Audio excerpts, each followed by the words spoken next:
এগৰাকী সুন্দৰী যুৱতীয়ে বিচাৰিছে বডিগাৰ্ড। মাহিলী ভাল দৰমহা দিয়াৰ লগতে পাব অন্যান্য সুবিধাও। 12 ঘণ্টা কৰিব লাগিব ডিউটি। সকাল 10টা থেকে ৰাত্ৰি 12টা অবধি ডিউটি আৰ 24 ঘণ্টাই থাকিব লাগিব যুৱতীগৰাকীৰ সৈতে।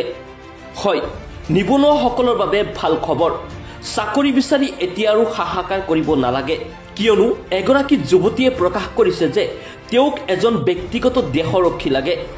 মাহিলী ভাল দৰমহা দিয়াৰ লগতে পাব অন্যান্য সুবিধাসমূহো। 24 ঘণ্টাই থাকিব লাগিব যুৱতীগৰাকীৰ সৈতে। থকা খোৱাৰ সকলো ব্যৱস্থা কৰি দিব যুৱতীগৰাকীয়ে। যুৱতীগৰাকীৰ ঘৰ পশ্চিমবংগৰ শিলগুৰিত। যদি আপুনিও ইচ্ছুক তেন্তে এতিয়াই কমেণ্ট কৰি জনাওক আপোনাৰ মতামত। লগতে ভিডিঅ'টো এটা শ্বেয়াৰ কৰাটো বাধ্যতামূলক, গতিকে ভিডিঅ'টো এতিয়া এটা শ্বেয়াৰ কৰি দিয়ক।